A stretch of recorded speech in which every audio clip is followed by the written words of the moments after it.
ಬಿಂದಾಸ್ life lead ಮಾಡಿಕೊಂಡು ಬೇಕಾಗಿದ್ದ ಸ್ಟೈಲ್ ಮಾಡಿಕೊಂಡು ಇಷ್ಟ ಬಂದಂಗೆ ಜೀವಿಸ್ತಿದ್ದ ದರ್ಶನ್ಗೆ ಜೈಲಲ್ಲಿ ನಿದ್ದೆನೇ ಬರ್ತಿಲ್ವಂತೆ. ಕೊಲೆ ಕೇಸ್ನಲ್ಲಿ ಲಾಕ್ ಆಗಿರೋ ದಾಸ ಬೇಲ್ಗಾಗಿ ಜಾಮೀನು ಅರ್ಜಿ ಸಲ್ಲಿಸೋ ಸಾಧ್ಯತೆ ಕೂಡ ಇದೆ. ಈ ಕುರಿತ ವರದಿ ಇಲ್ಲಿದೆ.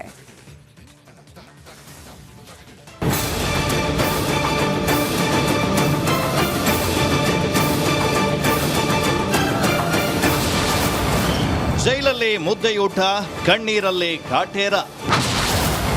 ಸೈಲೆಂಟ್ ಆಗಿ ಮೂಲೆ ಸೇರಿದ್ರ ನಟ ದರ್ಲೆ. ಮೊಬೈಲ್ ಇಲ್ಲ, ನೆಮ್ಮದಿಯ ಲೈಫ್ ಇಲ್ಲ, ತಿರುಗಾಡಲು ಸಾಧ್ಯವೇ ಇಲ್ಲ. ಹೀಗಾಗಿ ದರ್ಶನ್ಗೆ ಕೈ ಕಟ್ಟಿದಂತಾಗಿದ್ದು ಕೈ ಹಿಸ್ಕಿಕೊಳ್ತಿದ್ದಾರೆ ಎನ್ನಲಾಗ್ತಾ ಇದೆ. ಈ ಮಧ್ಯೆ ಜೈಲಿನಲ್ಲಿ ದರ್ಶನ್ ಸೈಲೆಂಟ್ ಆಗಿದ್ದಾರೆ ಎನ್ನಲಾಗ್ತಾ ಇದೆ. ಆಚೆ ಬಂದ್ರೆ ಸಾಕು ಅಂತ ಬೇಲ್ ಅರ್ಜಿ ಸಲ್ಲಿಸಲು ಸಜ್ಜಾಗಿದ್ದಾರೆ.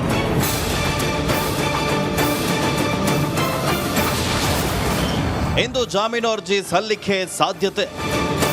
ಕೊಲೆ ಕೇಸ್ನಲ್ಲಿ ದರ್ಶನ್, ಪವಿತ್ರ ಗೌಡ ಸೇರಿದಂತೆ ಕೇಸ್ನ ಅಷ್ಟು ಆರೋಪಿಗಳು ಪರಪ್ಪನ ಅಗ್ರಹಾರವನ್ನ ಸೇರಿದ್ದಾರೆ. ಕೇಸ್ನಿಂದ ಆಚೆ ಬಂದ್ರೆ ಸಾಕು ಅಂತ ಎಲ್ಲರೂ ಪರಿತಪಿಸ್ತಾ ಇದ್ದಾರೆ. ಈ ಮಧ್ಯೆ ಜಾಮೀನಿಗಾಗಿ ಅರ್ಜಿ ಸಲ್ಲಿಸಲು ದರ್ಶನ್ ಪರ ವಕೀಲರು ಸಜ್ಜಾಗಿದ್ದಾರೆ. ದರ್ಶನ್ ಸೇರಿ ಉಳಿದ ಆರೋಪಿಗಳು ಇಂದು ಜಾಮೀನು ಅರ್ಜಿ ಸಲ್ಲಿಸುವ ಸಾಧ್ಯತೆ ಇದೆ. ಕೊಲೆ ಆರೋಪಿಗಳ ಪರ ವಕೀಲರು ಸೆಷನ್ ಕೋರ್ಟ್ಗೆ ಜಾಮೀನು ಅರ್ಜಿ ಸಲ್ಲಿಸುವ ಸಾಧ್ಯತೆ ಇದೆ. ಆರೋಪಿಗಳ ವಿರುದ್ಧ ಮಹತ್ವದ ಎವಿಡೆನ್ಸ್ ಇದ್ದು ಕೋರ್ಟ್ ಇವರಿಗೆ ಜಾಮೀನು ನೀಡುತ್ತಾ ಇಲ್ವಾ ಅನ್ನೋದನ್ನ ಕಾದ್ ನೋಡಬೇಕಿದೆ.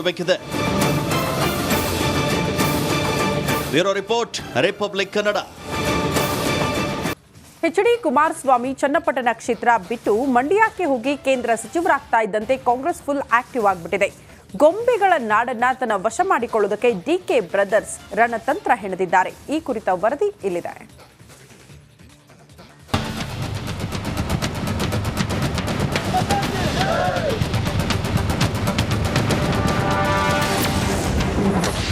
ಲೋಕ ಎಲೆಕ್ಷನ್ ಮುಗಿದ್ರೂ ಮುಗಿಯದ ಟಾಕ್ ವಾರ್.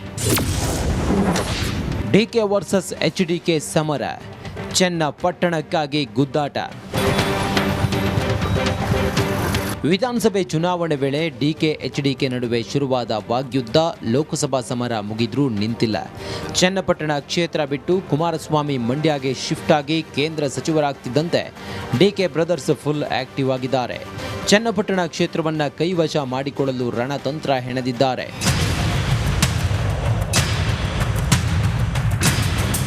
ಹೀಗಾಗಿ ಕಳೆದೊಂದು ವಾರದಿಂದ ಚನ್ನಪಟ್ಟಣದಲ್ಲಿ ಡಿಕೆಶಿ ರೌಂಡ್ಸ್ ಹಾಕ್ತಿದ್ದು ಇದು ಕುಮಾರಸ್ವಾಮಿಗೆ ನುಂಗಲಾರದ ತುತ್ತಾಗಿದೆ. ಡಿಕೆಶಿ ವಿರುದ್ಧ ಮಾತಿನ ಯುದ್ಧ ನಡೆಸಿದ್ದು ವಾಕ್ ಪ್ರಹಾರ ಮುಂದುವರೆಸಿದ್ದಾರೆ. ಡಿಕೆಶಿ ಕ್ಷೇತ್ರದಲ್ಲಿ ಪ್ರವಾಸ ಮಾಡುತ್ತಿದ್ದಾರೆ. ಬಾಗಿಲಿಗೆ ಬಂತು ಸರ್ಕಾರ, ಸೇವೆಗೆ ಇರಲಿ ಸಹಕಾರ ಅಂತೆ. ಇದನ್ನ ಈಗ ಮಾಡಿ ಏನು ಪ್ರಯೋಜನ? ಚುನಾವಣೆಗೂ ಮುಂಚೆ ಮಾಡಿದ್ರೆ 5,000 ವೋಟ್ ಬಂದಿರೋದು ಅಂತ ಗುಡುಗಿದ್ದಾರೆ. ಯಾವ ಅಭ್ಯರ್ಥಿ ನಿಧಾನಕ್ಕೆ ಮಾಡಿ ನನಗೇನು ಆತರ ಇಲ್ಲ. ಪದೇ ಹೋಗ್ತಾ ಇದ್ದಾರೆ. ಹಿಡ್ಕೊಂಡಿದ್ದಾರೆ, ಹೋಗಿ ತಪ್ಪೇನಿದೆ? ಅವರೊಬ್ಬರು ಮಂತ್ರಿಗಳಿದ್ದಾರೆ, ಉಪಮುಖ್ಯಮಂತ್ರಿಗಳು ಬೇರೆ, ಡಿಫ್ಯಾಕ್ಟ್ ಚೀಫ್ ಮಿನಿಸ್ಟ್ರು ಬೇರೆ. ಅವ್ರು ಹೋಗಬೇಡಿ ಅಂತ ಹೇಳೋಕ್ಕಾಗತ್ತಾ? ಅಟ್ಲೀಸ್ಟ್ ಚನ್ನಪಟ್ಟಣದ ಕಡೆ ಈಗಲಾದರೂ ಗಮನ ಹರಿಸಿರೋದಕ್ಕೆ ಅವ್ರ ಗಮನ ಅನ್ಸೋಣ. ಅಷ್ಟೇ ಅಲ್ಲ, ಅಲ್ಲೆಲ್ಲೋ ಕಲ್ಲು ಹೊಡೆದುಕೊಂಡು ಕೂತಿದ್ದವರಿಗೆ ಈಗ ಚನ್ನಪಟ್ಟಣ ನೆನಪಾಗಿದೆ. ಇದನ್ನ ಚನ್ನಪಟ್ಟಣ ಜನತೆ ನಂಬಬಾರದು. ಈ ಕ್ಷೇತ್ರದ ಅಭ್ಯರ್ಥಿಯ ಬಗ್ಗೆ ಯಾವುದೇ ಗೊಂದಲ ಬೇಡ. ಅಭ್ಯರ್ಥಿ ಆಯ್ಕೆ ಬಗ್ಗೆ ನಾವು ಮಾತನಾಡುತ್ತೇವೆ, ಆದರೆ ಕಾರ್ಯಕರ್ತರು ಗೊಂದಲ ಮಾಡಿಕೊಳ್ಳಬೇಡಿ ಎಂದು ಎಚ್ಡಿಕೆ ಹೇಳಿದ್ದಾರೆ. ಸರ್ಕಾರ ಈಗ ಮನೆಗಳನ್ನ ಇಂತಿಂಥ ತಾಲೂಕಿಗೆ ಇಷ್ಟು ಕೊಡ್ತೀವಿ ಅಂತೇಳಿ ಸರ್ಕಾರ ಘೋಷಣೆ ಮಾಡಿ ಅವರು ಕೊಡಬೇಕು ದುಡ್ಡನ್ನ. ನೀವು ದುಡ್ಡು ಕೊಡದೆ ನಾನು ಎಲ್ಲಿಂದ ತರಲಿ? ಕನಕಪುರ ಮಾಡಲ್ ಮಾಡ್ತೀವಿ. ಕನಕಪುರ ಮಾಡಲ್ ಮಾಡ್ತೀವಿ. ಅಯ್ಯೋ, ಬಿಲ್ ಯಾವುದು ಬೆಟ್ಟ ಗುಡ್ಡ ಇಲ್ಲ. ಸದ್ಯ ಇಲ್ಲಿ ಸಿಕ್ಬಿಟ್ಟಿದ್ರೆ ಅವು ಎಷ್ಟು ಪರದಾಳ ಕಾಣ್ತಿದ್ವು. ಇನ್ನು ರಾಮನಗರ ಜಿಲ್ಲೆಯಲ್ಲಿ ಜೆಡಿಎಸ್ ಪಕ್ಷ ಮುಗಿಸಲು ಸಾಧ್ಯವಿಲ್ಲ. ಜಿಲ್ಲೆ ಮಾತ್ರವಲ್ಲ, ರಾಷ್ಟ್ರದಲ್ಲೇ ಜೆಡಿಎಸ್ ಬಿಡಿಸಲಾಗದ ಹಾಗೆ ಜನ ಫೌಂಡೇಶನ್ ಹಾಕಿದ್ದಾರೆ. ಪಕ್ಷದ ಮೇಲೆ ಜನರ ಆಶೀರ್ವಾದ ಇದೆ. ಇವರ್ಯಾರು ಏನೂ ಮಾಡಲು ಆಗಲ್ಲ ಎಂದಿದ್ದಾರೆ. ಜೆಡಿಎಸ್ನ ಭದ್ರವಾಗಿ ಕ್ವಿಕ್ ಫಿಕ್ಸ್ ಆಗ್ದಂಗೆ ಫೌಂಡೇಶನ್ ಹಾಕ್ಬಿಟ್ರು ರಾಜ್ಯದ ಜನ. ಜೆಡಿಎಸ್ನ ಮುಗ್ಸಕ್ಕಾಯ್ತದ? ಲಕ್ಷಾಂತರ ಜನ ಕಾರ್ಯಕರ್ತರಿದ್ದಾರೆ, ಅದ್ರ ಜೊತೆಗೆ ಜನರ ಆಶೀರ್ವಾದ ಇದೆ. ಜೆಡಿಎಸ್ನವ್ರು ಯಾರು ಏನೂ ಮಾಡೋಕ್ಕೆ.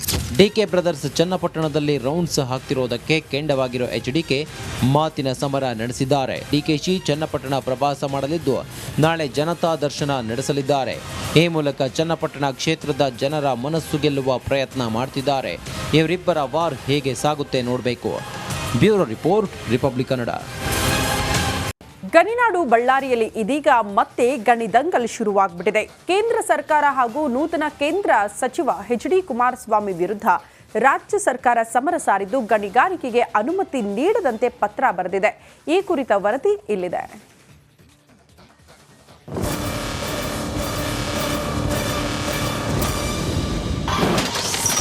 ಗಣಿನಾಡು ಬಳ್ಳಾರಿಯಲ್ಲಿ ಮತ್ತೆ ಗಣಿ ದಂಗಲ್.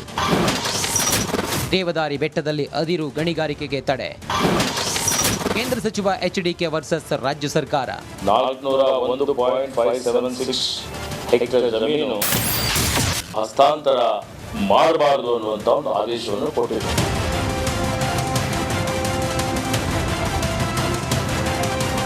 ಎಚ್.ಡಿ. ಕುಮಾರಸ್ವಾಮಿ ಕೇಂದ್ರ ಉಕ್ಕು ಮತ್ತು ಬೃಹತ್ ಕೈಗಾರಿಕಾ ಸಚಿವರಾಗಿ ಅಧಿಕಾರ ಸ್ವೀಕಾರ ಮಾಡಿದ ತಕ್ಷಣ ತೆಗೆದುಕೊಂಡ ಮೊದಲ ನಿರ್ಧಾರಕ್ಕೆ ರಾಜ್ಯ ಸರ್ಕಾರ ಬ್ರೇಕ್ ಹಾಕಿದೆ. ದೇವದಾರಿ ಅರಣ್ಯ ಪ್ರದೇಶದಲ್ಲಿ ಗಣಿಗಾರಿಕೆಗೆ ಅರಣ್ಯ ತಿರುವಳಿ ಗುತ್ತಿಗೆ ಪತ್ರ ಹಾಗೂ ಅರಣ್ಯ ಭೂಮಿ ಹಸ್ತಾಂತರ ಮಾಡದಂತೆ ರಾಜ್ಯ ಸರ್ಕಾರ ಸೂಚನೆ ನೀಡಿದೆ.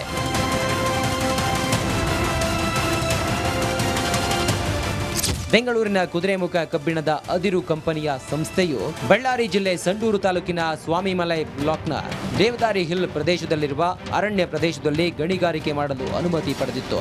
ಆದರೆ ಇದೀಗ ಅರಣ್ಯ ಇಲಾಖೆ ಅಧಿಕಾರಿಗಳಿಗೆ ಅರಣ್ಯ ಸಚಿವ ಈಶ್ವರ್ ಖಂಡ್ರೆ ಪತ್ರ ಬರೆದಿದ್ದು ಅನುಮತಿ ನೀಡದಂತೆ ಸೂಚನೆ ನೀಡಿದ್ದಾರೆ. ಇವತ್ತು ಏನು ಕುದುರೆಮುಖ ಐರನ್ ಓರ್ ಕಂಪನಿ ಏನಿದೆ, ಈ ಕಂಪನಿಯವರು ನ್ಯಾಷನಲ್ ಪಾರ್ಕ್ದಲ್ಲಿ ಬೇರೆ ಬೇರೆ ಗಣಿಗಾರಿಕೆ ಮಾಡಿದ್ರು.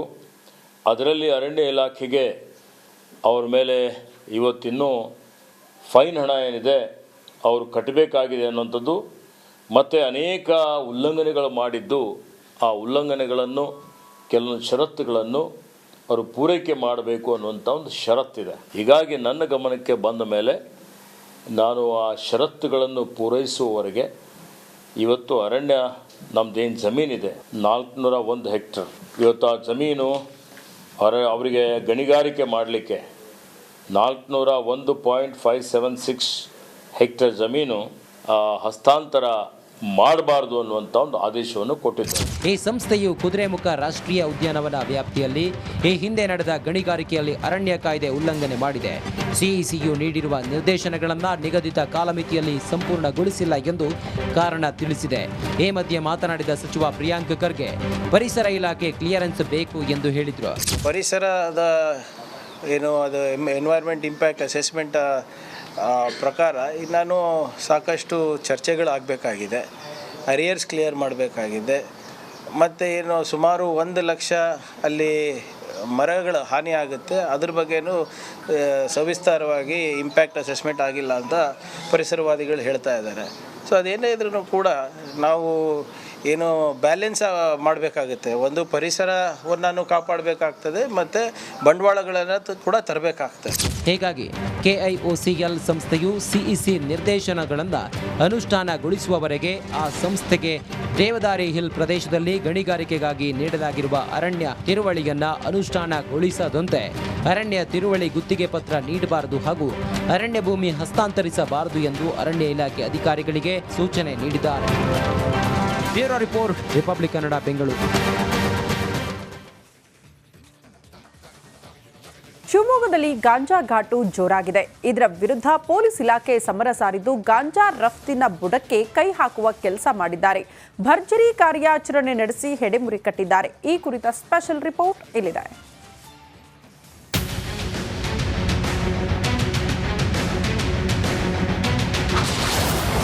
ಮಲೆನಾಡಿನಲ್ಲಿ ಪೊಲೀಸರ ಭರ್ಜರಿ ಕಾರ್ಯಾಚರಣೆ. 20 ದಿನದಲ್ಲಿ 5.56 ಲಕ್ಷ ರೂಪಾಯಿ ಮೌಲ್ಯದ ಗಾಂಜಾ ಸೀಸ್. ಮಲೆನಾಡಿನಲ್ಲೂ ಗಾಂಜಾ ಅಮಲು ಜೋರಾಗಿದ್ದು ಪೊಲೀಸರ ನಿದ್ದೆಗೆಡಿಸಿದೆ. ಕೆಲ ವರ್ಷಗಳಿಂದ ಶಿವಮೊಗ್ಗದಲ್ಲೇ ಗಾಂಜಾ ಮಾರಾಟ ದಂಧೆ ನಿರಂತರವಾಗಿ ನಡೀತಾ ಇದ್ದು ಶಾಲಾ ಕಾಲೇಜುಗಳ ಪೆಡ್ಲರ್ಗಳ ಟಾರ್ಗೆಟ್ ಆಗಿದೆ. ಇದನ್ನರಿತ ಪೊಲೀಸರು ಗಾಂಜಾ ವಿರುದ್ಧ ವಿಶೇಷ ಕಾರ್ಯಾಚರಣೆಯನ್ನ ನಡೆಸಿದ್ದು ಕೇವಲ 20 ದಿನದಲ್ಲಿ 5.56 ಲಕ್ಷ ರೂಪಾಯಿ ಮೌಲ್ಯದ ಗಾಂಜಾವನ್ನ ಜಿಲ್ಲಾ ಪೊಲೀಸರು ವಶಪಡಿಸಿಕೊಂಡಿದ್ದಾರೆ. ಒಟ್ಟು 15 ಕೆಜಿ 363 ಗ್ರಾಂ ತೂಕದ ಗಾಂಜಾ ಸೀಸ್ ಮಾಡಲಾಗಿದ್ದು 79 ಜನರ ವಿರುದ್ಧ 69 ಕೇಸನ್ನ ದಾಖಲಿಸಿದ್ದಾರೆ. 15 kg ಗಾಂಜಾನ ವಶಕ್ಕೆ ಪಡ್ಕೊಂಡಿದ್ದೀವಿ. ಕೆಲವೊಂದು ಕಲ್ಟಿವೇಷನ್ ಅಂದರೆ ಒಂದು ಪ್ರಕರಣ ತೀರ್ಥಹಳ್ಳಿನಲ್ಲಿ ಕಲ್ಟಿವೇಷನ್ ಕೂಡ ಇತ್ತು. ಇನ್ನು ಮಿಕ್ಕಿದ ಎಲ್ಲ ಪ್ರಕರಣ ಕೂಡ ತಗೊಂಡು ಬಂದು ಮಾರಾಟ ಮಾಡಲಿಕ್ಕೆ ಅಂತಂದು ಇವರು ತಗೊಂಡು ಬಂದಿರ್ತಾರೆ. ಹೊಸ ಆರೋಪಿಗಳು ಕೂಡ ಇದ್ದಾರೆ, ಕೆಲವರು ಅದರಲ್ಲಿ ಹಳೆ ಆರೋಪಿಗಳು ಕೂಡ ಇದ್ದಾರೆ. ಅವ್ರನ್ನೂ ಕೂಡ ನಾವು ಈಗಾಗಲೇ ರೌಂಡ್ ಆಫ್ ಮಾಡಿಕೊಂಡು ಅರೆಸ್ಟ್ ಮಾಡಿ ಜೈಲಿಗೂ ಕೂಡ ಕಳಿಸ್ಕೊಟ್ಟಿದ್ದೀವಿ. ಕನ್ಸಂಪ್ಷನ್ಗೆ ಟೆಸ್ಟ್ ಕೂಡ ಮಾಡಿಸಿದ್ದೀವಿ. ಸುಮಾರು 450ಕ್ಕಿಂತ ಹೆಚ್ಚು ಟೆಸ್ಟ್ಸನ್ನು ಮಾಡಿದ್ದೀವಿ. ಅದರಲ್ಲಿ ಒಂದು 54 ಪಾಸಿಟಿವ್ ಬಂದಿದೆ. ಅರೆಸ್ಟ್ ಆಗಿರುವ ಆರೋಪಿಗಳ ವಿರುದ್ಧ NDPS ಕಾಯ್ದೆಯಡಿ ಕೇಸ್ ದಾಖಲಾಗಿದೆ. ನಿಮ್ಮ ಮಕ್ಕಳೇನಾದ್ರೂ ಮಾದಕ ವ್ಯಸನಿಗಳಾಗಿದ್ರೆ ಕೂಡಲೇ ನಮಗೆ ಮಾಹಿತಿ ನೀಡಿ, ನಿಮ್ಮ ಮಕ್ಕಳನ್ನ ದಾರಿಗೆ ತರ್ತೀವಿ ಅಂತ ಪೊಲೀಸ್ ಅಧಿಕಾರಿಗಳೇ ಮನವಿ ಮಾಡಿದ್ದಾರೆ. ನಿಮ್ಮ ಸುತ್ತಮುತ್ತ ಯಾರಾದರೂ ಗಾಂಜಾ ಸೇವನೆ ಮಾಡ್ತಕ್ಕಂಥದ್ದು ಅಥವಾ ಮಾರಾಟ ಮಾಡ್ತಕ್ಕಂಥದ್ದು ಏನಾದ್ರು ಮಾಡ್ತಾ ಇದ್ದಾರೆ ಅಂತ ನಿಮ್ಗೇನಾದರೂ ಮಾಹಿತಿ ಬಂತು ಅಂತಂದರೆ ಇಮಿಡಿಯೇಟ್ಲಿ ಪೊಲೀಸವ್ರ ಗಮನಕ್ಕೆ ತೊಗೊಂಡು ಬನ್ನಿ. 112ಗಾದರೂ ನೀವು ಫೋನ್ ಮಾಡಬಹುದು, ಅಥವಾ ನಿಮ್ಮ ಜ್ಯೂರಿಸ್ಟಿಕ್ಷನಲ್ ಬೀಟ್ಸ್ ಯಾರಿರ್ತಾರೆ ಅವ್ರಿಗೆ ಕೂಡ ನೀವು ಗಮನಕ್ಕೆ ತರ್ಬೋದು, ಅಥವಾ ನೇರವಾಗಿ ಮೇಲಧಿಕಾರಿಗಳಿಗೆ ಇನ್ಕ್ಲೂಡಿಂಗ್ ನನಗೆ ಕೂಡ ನೀವು ಫೋನ್ ಮಾಡ್ಬೋದು, ಅಥವಾ ಮೆಸೇಜ್ ಆದರೂ ಮಾಡಿಕೊಂಡು ನಮಗೆ ಮಾಹಿತಿ ಕೊಡ್ತು ಅಂತಂದರೆ 100% ನಾವು ಯಾವುದೇ ರೀತಿ ನಿರ್ಲಕ್ಷ್ಯತನ ತೋರಿಸೋದಿಲ್ಲ. ಗಾಂಜಾ ಮಾರಾಟ, ಸೇವನೆ ಮತ್ತು ಗಾಂಜಾ ಬೆಳೀತಿರೋರ ಬಗ್ಗೆ ಮಾಹಿತಿಯನ್ನ ನೀಡಿದ್ರೆ ಕ್ರಮ ಕೈಗೊಳ್ತೀವಿ. ಈ ಮೂಲಕ ಗಾಂಜಾ ಮುಕ್ತ ಮಲೆನಾಡು ಮಾಡಲು ಸಹಕರಿಸಿ ಅಂತ ಮನವಿ ಮಾಡಿದ್ದಾರೆ. ಇದೆಷ್ಟರ ಮಟ್ಟಿಗೆ ವರ್ಕೌಟ್ ಆಗುತ್ತೋ ಕಾದ್ ನೋಡಬೇಕು. ಕ್ಯಾಮರಾ ಪರ್ಸನ್ ಚಿರಾಗ್ ಜೊತೆ ಭೀಮನಾಯಕ್, ರಿಪಬ್ಲಿಕ್ ಕನ್ನಡ, ಶಿವಮೊಗ್ಗ. ಹುಬ್ಬಳ್ಳಿಯ ನೇಹಾ ಮತ್ತು ಅಂಜಲಿ ಹತ್ಯೆ ಬಳಿಕ ಕರ್ನಾಟಕ ವಿವಿಯ ವಿದ್ಯಾರ್ಥಿನಿಯರು ಆತಂಕದಲ್ಲೇ ಕಾಲೇಜಿಗೆ ಬರ್ತಾ ಇದ್ರು. ಹೀಗಾಗಿ ಕ್ಯಾಂಪಸ್ನಲ್ಲಿ ಸೆಕ್ಯೂರಿಟಿ ಹೆಚ್ಚಾಗಿದ್ದು ಅಹಿತಕರ ಘಟನೆಗಳಿಗೆ ಬ್ರೇಕ್ ಹಾಕಲಾಗಿದೆ. ಈ ಕುರಿತ ಸ್ಪೆಷಲ್ ರಿಪೋರ್ಟ್ ಇಲ್ಲಿದೆ.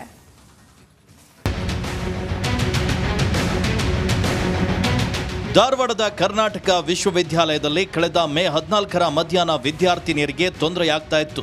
3 ವಿದ್ಯಾರ್ಥಿನಿಯರು ಕ್ಯಾಂಪಸ್ನಲ್ಲಿ ಲೈಬ್ರರಿಗೆ ಹೋಗುವಾಗ ಬೈಕ್ನಲ್ಲಿ ಬಂದ ಯುವಕನೊಬ್ಬ ಭುಜಕ್ಕೆ ಹೊಡೆದು ಮೊಬೈಲನ್ನು ಕಸಿಯಲು ಯತ್ನಿಸಿದ್ದ. ಬಳಿಕ ವಿದ್ಯಾರ್ಥಿನಿ ಪೊಲೀಸರಿಗೆ ದೂರನ್ನ ನೀಡಿದ್ಲು. ಈ ವೇಳೆ ವಿವಿಯಲ್ಲಿನ ಭದ್ರತೆ ಬಗ್ಗೆ ರಿಪಬ್ಲಿಕ್ ಕನ್ನಡ ವರದಿ ಮಾಡಿತ್ತು. ಇದೀಗ ಎಚ್ಚೆತ್ತ ಕರ್ನಾಟಕ ವಿವಿ ಆಡಳಿತ ರಜೆ ದಿನಗಳಂದು ಕ್ಯಾಂಪಸ್ ಗೇಟ್ ಅನ್ನ ಬಂದ್ ಮಾಡ್ತಾ ಇದೆ. 100 ಎಕರೆ ಪ್ರದೇಶದಲ್ಲಿರುವಂತಹ ಮುಖ್ಯ ಕ್ಯಾಂಪಸ್ಗೆ 3 ಗೇಟ್ ಇವೆ. ಹೀಗಾಗಿ ರಜೆ ದಿನಗಳಂದು ಹಿಂದಿನ ಗೇಟ್ ಅನ್ನ ಬಂದ್ ಮಾಡ್ತಾ ಇದೆ. ರಜಾ ದಿನಗಳಲ್ಲಿ ಮೊದಲು ಏನು ಆಲ್ಮೋಸ್ಟ್ ಪಾಸ್ ಥ್ರೂ ಆಗ್ತಾ ಇತ್ತು, ಸ್ವಲ್ಪ ಸೆಕ್ಯೂರಿಟಿ ಪ್ರಾಬ್ಲಮ್ಸ್ನ ಫೇಸ್ ಮಾಡ್ತಾ ಇದ್ದೀವಿ. ಇವಾಗ ರಜಾ ದಿನಗಳಲ್ಲಿ ಎಲ್ಲ ಗೇಟ್ಗಳು ಬಂದ್ ಮಾಡಿ ಯಾರೇ ಬರ್ತಾ ಇದ್ದಾರೆ, ಅವ್ರು ಯಾಕೆ ಬರ್ತಾ ಇದ್ದಾರೆ, ಎಲ್ಲಿ ಹೋಗ್ತಾ ಇದ್ದಾರೆ ಅಂತ ಕೇಳ್ಕೊಂಡು ಅವ್ರನ್ನ ಬಿಡ್ತಾ ಇದ್ದಾರೆ. ಹೀಗಾಗಿ ಈಗ ಸುಖ ಸುಮ್ಮನೆ ಬರುವಂಥ ಒಂದು ಏನು ಜನರಿದ್ರು ಅಥವಾ ಅವ್ರದ್ದು ಸಂಖ್ಯೆ ಕಡಿಮೆ ಆಗಿದೆ. ಇಲ್ಲಿ ಬಂದು ಸುಮ್ಮನೆ ಇರೋದು, ಆ ಕಡೆ ಅಡ್ಡಾಡೋದು ಅದೆಲ್ಲ ಕಡಿಮೆ ಆಗಿದೆ. ಇನ್ನೂ ಸ್ವಲ್ಪ ಆಗಬೇಕು. ಈ ಮೊದಲು ರಜಾ ದಿನದಂದು ಎಲ್ಲರೂ ಈ ಕ್ಯಾಂಪಸ್ ಮೂಲಕ ಓಡಾಡ್ತಾ ಇದ್ರು. ಆದರೆ ಅಹಿತಕರ ಘಟನೆಯ ಬಳಿಕ ಎಲ್ಲದಕ್ಕೂ ಬ್ರೇಕ್ ಹಾಕಲಾಗಿದೆ. ID ಕಾರ್ಡ್ ಇದ್ದವರನ್ನ ಮಾತ್ರ ಕ್ಯಾಂಪಸ್ ಒಳಗೆ ಬಿಡಲಾಗ್ತಾ ಇದ್ದು ಅನಗತ್ಯ ಓಡಾಟಕ್ಕೆ ಬ್ರೇಕ್ ಬಿದ್ದಿದೆ. ಇತ್ತೀಚಿನ ದಿನಗಳಲ್ಲಿ ಕರ್ನಾಟಕ ಯೂನಿವರ್ಸಿಟಿ ಒಳಗೆ ಹೆಣ್ಣು ಮಕ್ಕಳ ಮೇಲೆ ಹಲ್ಲೆ ಆಗಿತ್ತು. ಇದನ್ನ ರಿಪಬ್ಲಿಕ್ ಕನ್ನಡ ಚಾನೆಲ್ ಅವರು ಪ್ರಸಾರ ಮಾಡಿದ್ರು. ಈಗ ಎಚ್ಚೆತ್ತುಕೊಂಡ ಕರ್ನಾಟಕ ಯೂನಿವರ್ಸಿಟಿ ಅವರು ರಜಾ ದಿನಗಳಲ್ಲಿ ID ಕಾರ್ಡ್ ಇದ್ರಷ್ಟೇ ಒಳಗಡೆ ಬಿಡ್ತಾರೆ, ಸೆಕ್ಯೂರಿಟಿ ಫುಲ್ ಟೈಟ್ ಮಾಡಿದ್ದಾರೆ. ಇದನ್ನ ಕಂಟಿನ್ಯೂ ಮುಂದುವರಿಸಿದ್ರೆ ಭದ್ರತಾ ದೃಷ್ಟಿಯಿಂದ ಚಲೋ ಇರ್ತದೆ ಅಂತ ನಮ್ದು ಅನಿಸಿಕೆ. ಕರ್ನಾಟಕ ವಿವಿಯ ಆಡಳಿತ ಭದ್ರತೆಯ ವಿಚಾರದಲ್ಲಿ ಒಂದಷ್ಟು ಕಠಿಣ ನಿಲುವುಗಳನ್ನು ತೆಗೆದುಕೊಂಡಿದ್ದು ವಿದ್ಯಾರ್ಥಿನಿಯರು ನೆಮ್ಮದಿಯಿಂದ ಓಡಾಡ್ತಾ ಇದ್ದಾರೆ. DV Khammar, Republic Kannada, Dharwad.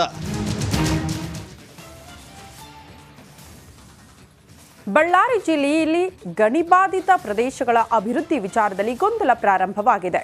ಜಿಲ್ಲೆಯಿಂದ ವಿಭಜನೆಯಾದ ವಿಜಯನಗರ ಜಿಲ್ಲೆಗೆ DMF ಅನುದಾನ ನಿಲ್ಲುತ್ತಾ ಅನ್ನೋ ಆತಂಕ ಕೂಡ ಶುರುವಾಗಿದೆ. ಯಾಕೆ ಏನಾಯಿತು, ಆ ಕುರಿತ ವರದಿ ಇಲ್ಲಿದೆ ನೋಡಿ.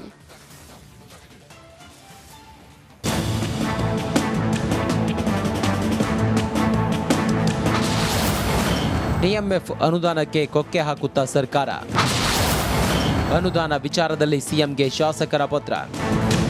ಗಣಿಬಾಧಿತ ಜಿಲ್ಲಾ ಪ್ರದೇಶಗಳ ಅಭಿವೃದ್ಧಿಗೆ ಬಳಕೆ ಮಾಡಿಕೊಳ್ಳಲಾಗ್ತಿರೋ ಅನುದಾನದಲ್ಲಿ ಸದ್ಯ ಗೊಂದಲ ಶುರುವಾಗಿದೆ. ವಿಜಯನಗರ, ಬಳ್ಳಾರಿ ಜಿಲ್ಲೆಗಳಿಗೆ ಹಂಚಿಕೆಯಾಗಿರೋ ಅನುದಾನದ ವಿಚಾರದಲ್ಲಿ ಕೆಲ ಶಾಸಕರು ಬರೆದಿರೋ ಪತ್ರಗಳು ರಿಪಬ್ಲಿಕ್ ಕನ್ನಡಕ್ಕೆ ಲಭ್ಯವಾಗಿದೆ. ಬಳ್ಳಾರಿಯಿಂದ ವಿಜಯನಗರ ಜಿಲ್ಲೆ ಬೇರ್ಪಟ್ಟಾಗ ಆಗಿದ್ದ ಒಪ್ಪಂದವೇ ಬೇರೆ, ಈಗಿರೋ ನಿಯಮವೇ ಬೇರೆಯಾಗಿದೆ. ಈ ಮೊದಲು 60% ಬಳ್ಳಾರಿಗೆ, 40% ವಿಜಯನಗರಕ್ಕೆ ಅಂತ ಮಾತಾಗಿತ್ತು. ಆದ್ರೀಗ ಕೇವಲ 28% ಮಾತ್ರ DMF ಫಂಡ್ ನೀಡಲಾಗ್ತಿದೆ. ಆ ಅನುದಾನಕ್ಕೂ ಕೊಕ್ಕೆ ಕೊಕ್ಕೆ ಬೀಳೋ ಸಾಧ್ಯತೆ ಇದೆ. ಈ ಹಿಂದೆ ಸಿಎಂ ಸಿದ್ದರಾಮಯ್ಯ ಕೆಲ ಶಾಸಕರು ಬರೆದಿರೋ ಪತ್ರ ರಿಪಬ್ಲಿಕ್ ಕನ್ನಡಕ್ಕೆ ಲಭ್ಯವಾಗಿದ್ದು ಡಿಎಂಎಫ್ ಅನುದಾನ ಹಂಚಿಕೆಯಲ್ಲಿ ತಾರತಮ್ಯ ಮಾಡಲಾಗಿದೆ. ಈ ಹಿಂದೆ ಇದ್ದ ಆನಂದ್ ಸಿಂಗ್ ಮತ್ತು ಅಧಿಕಾರಿಗಳು ಏಕಮುಖ ತೀರ್ಮಾನಿಸಿದ್ದಾರೆ ಅಂತ ಪತ್ರ ಬರೆದಿದ್ದಾರೆ.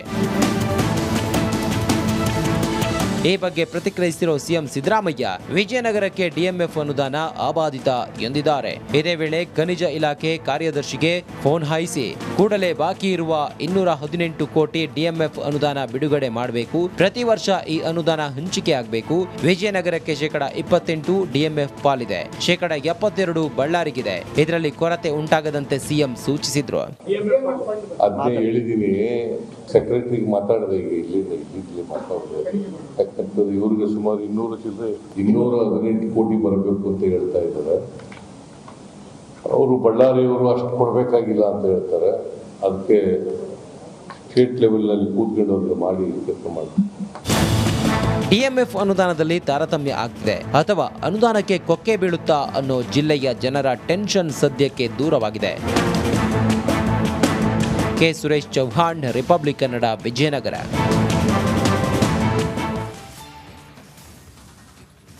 ಮೊಬೈಲ್ ಇದಕ್ಕೆ ಇಡೀ ಮಾನವ ಸಂಕುಲವೇ ಶರಣಾಗ್ಬಿಟ್ಟಿದೆ.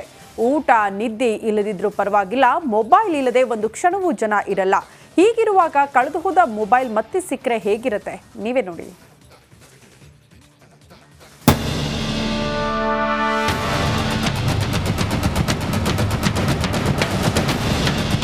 ಹಾವೇರಿ ಜಿಲ್ಲೆಯಲ್ಲಿ ಮೊಬೈಲ್ ಕಳ್ಳರ ಹಾವಳಿ ಹೆಚ್ಚಾಗಿದ್ದು ಪೊಲೀಸರು ಭರ್ಜರಿ ಕಾರ್ಯಾಚರಣೆ ನಡೆಸಿ ಕದ್ದಿದ್ದ ಮೊಬೈಲ್ಗಳು ಪತ್ತೆ ಹಚ್ಚಿದ್ದಾರೆ.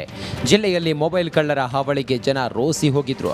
ಆದರೆ ಪೊಲೀಸರು ಕಳ್ಳರನ್ನ ಹೆಡೆಮುರಿ ಕಟ್ಟಿದ್ದು ಮೊಬೈಲ್ ಕಳೆದುಕೊಂಡವರಿಗೆ ವಾಪಸ್ ಮೊಬೈಲ್ ಸಿಗುವಂತೆ ಮಾಡಿದ್ದಾರೆ. ಮರಳಿ ಮೊಬೈಲ್ ಸಿಕ್ಕಿದ್ದಕ್ಕೆ ಪೊಲೀಸರಿಗೆ ಜನ ಅಭಿನಂದನೆ ಸಲ್ಲಿಸಿದ್ದಾರೆ. ಕಾಲೇಜ್ಗೆ ಒಂದಿನ ಎಕ್ಸಾಮ್ ಟೈಮ್ ಒಳಗೆ PDF ಓದೋಣ ಅಂತ ಫೋನ್ ತೊಗೊಂಡು ಬಂದಿದ್ದೆ ಸರ್. ಆ ಫೋನಲ್ಲಿ PDF ಓದಿ ಆಮೇಲೆ ಎಕ್ಸಾಮ್ ಟೈಮ್ ಆಯ್ತು ಸರ್. ಬೆಲ್ ಹೊಡೆದು ಸೈರನ್ ಹಾಕಿದ್ರು. ನಾ ಬ್ಯಾಳೊಳಗೆ ಫೋನ್ ಹಾಕಿ ಎಕ್ಸಾಮ್ ಬರೆಯೋಣ ಅಂತ ಎಕ್ಸಾಮ್ ಹಾಲೊಳಗೆ ಓದಿ ಸರ್. ಆಮೇಲೆ ಎಕ್ಸಾಮ್ ಮುಗಿಸ್ಕೊಂಡು ಬರೋಷ್ಟರಲ್ಲಿ ನನ್ನ ಫೋನ್ ಇರಲಿಲ್ಲ ಸರ್, ಕಳೆದೋಗಿತ್ತು. ಆಮೇಲೆ ನಾನು ಪೊಲೀಸ್ ಸ್ಟೇಷನ್ಗೆ ಹೋಗಿ ಕಂಪ್ಲೇಂಟ್ ಮಾಡಿದ್ವಿ ಸರ್. ಕಂಪ್ಲೇಂಟ್ ಆದಮೇಲೆ ಒಂದು 6-7 ತಿಂಗಳಾದಮೇಲೆ ನಂಗೆ ಮೆಸೇಜ್ ಬಂತು ಸರ್ ಪೊಲೀಸ್ ಕಡೆಯಿಂದ. ಮೆಸೇಜ್ ಬಂದಮೇಲೆ ನಾವು ಸ್ಟೇಷನ್ಗೆ ಹೋಗಿ ಭೇಟಿ ಆದ್ವಿ ರೀ. ಅವರು ಇಂಥ ದಿನ ಬರ್ರಿ ಅಂತ ಫೋನ್ ಮಾಡ್ತೀವಿ, ಬರ್ರಿ ಅಮ್ಮ ಅಂತ ಹೇಳಿದರು. ಆಮೇಲೆ ನಿನ್ನೆ ಫೋನ್ ಮಾಡಿದ್ರಿ 23ಕ್ಕೆ ಬನ್ನಿ ಅಂತ. ನಾವು ಬಂದ್ವಿ ಸರ್. ಈಗ ಫೋನ್ ಇಸ್ಕೊಂಡು ಹೋಗ್ತೀವಿ. ಹಾವೇರಿ ಜಿಲ್ಲಾ ಪೊಲೀಸರು 10 ದಿನಗಳ ಕಾರ್ಯಾಚರಣೆ ನಡೆಸಿ ಬರೋಬ್ಬರಿ 245 ಮೊಬೈಲ್ಗಳನ್ನು ಹುಡುಕಿದ್ದಾರೆ. ದುಬಾರಿ ಬೆಲೆಯ 16 ಕಂಪನಿಯ ಮೊಬೈಲ್ಗಳನ್ನು ಕಳೆದುಕೊಂಡವರಿಗೆ ಮರಳಿ ನೀಡುವ ಮೂಲಕ ಜನರಿಗೆ ವಿಶ್ವಾಸ ಮೂಡಿಸಿದ್ದಾರೆ. ಇನ್ನು ಸರ್ಕಾರ ಮೊಬೈಲ್ ಕಳೆದುಕೊಂಡವರಿಗಾಗಿಯೇ ಪ್ರಕರಣ ದಾಖಲಿಸಲು CEIR ಎನ್ನುವ ಹೊಸ ಪೋರ್ಟಲ್ ತಂದಿದೆ. ಠಾಣೆಗೆ ಬಂದು ದೂರು ನೀಡುವ ಬದಲು ಈ ಪೋರ್ಟಲ್ನಲ್ಲಿ ಪ್ರಕರಣ ದಾಖಲಿಸಿದ್ರೆ ಪೊಲೀಸರು ಪ್ರಕರಣವನ್ನು ಭೇದಿಸುತ್ತಾರೆ ಅಂತ SP ಅಂಶುಕುಮಾರ್ ಮಾಹಿತಿ ನೀಡಿದರು. ಮೊಬೈಲ್ ಏನು ಕಳ್ಳತನ ಅಥವಾ ಲಾಸ್ಟ್ ಆಗಿದೆ ಅಲ್ಲಿ ರಿಜಿಸ್ಟರ್ ಮಾಡಿ ಇದು ನಿಮಗೆ ವಾಪಸ್ ಕೊಡ್ತೀನಿ. ಈ ಪ್ರಾಸೆಸ್ಸಲ್ಲಿ FIRಗೆ ಜರುರತ್ತಿಲ್ಲ. ಈ ಕೇಸಲ್ಲಿ ಯಾರೂ ಅರೆಸ್ಟ್ ಇಲ್ಲ. ಇದು ಲಾಸ್ಟ್ ಬಗ್ಗೆ ಇದೆ. ಇದು without FIR, without even going to the police station, ಇದು ಯಾರಿಗೆ ಮೊಬೈಲ್ ಐದರ್ ಕಳ್ಳತನ ಆರ್ ಇದು ಲಾಸ್ಟ್ ಆಗಿದೆ ಅವನ ಬಗ್ಗೆ ಇದೆ. ಇದು ವಿಕ್ಟಿಮ್ ಬಗ್ಗೆ ಇದೆ. ವಿಕ್ಟಿಮ್ ಫೋಕಸ್ ಇದೆ. ಯಾರಿಗೆ ಮೊಬೈಲ್ ಲಾಸ್ಟ್ ಆಗಿದೆ ಅವನ ರಿಕವರಿ ಬಗ್ಗೆ ಇದೆ. ಹಾವೇರಿ ಪೊಲೀಸರ ಭರ್ಜರಿ ಕಾರ್ಯಾಚರಣೆಯಿಂದ ಮೊಬೈಲ್ ಕಳೆದುಕೊಂಡವರಿಗೆ ಮರಳಿ ಮೊಬೈಲ್ ಸಿಕ್ಕಿದೆ. ಸರ್ಕಾರದ ಹೊಸ ಪೋರ್ಟಲ್ನಿಂದ ಜನ ಫುಲ್ ಖುಷಿಯಾಗಿದ್ದಾರೆ. Maruti BM, Republic Kannada, Haveri.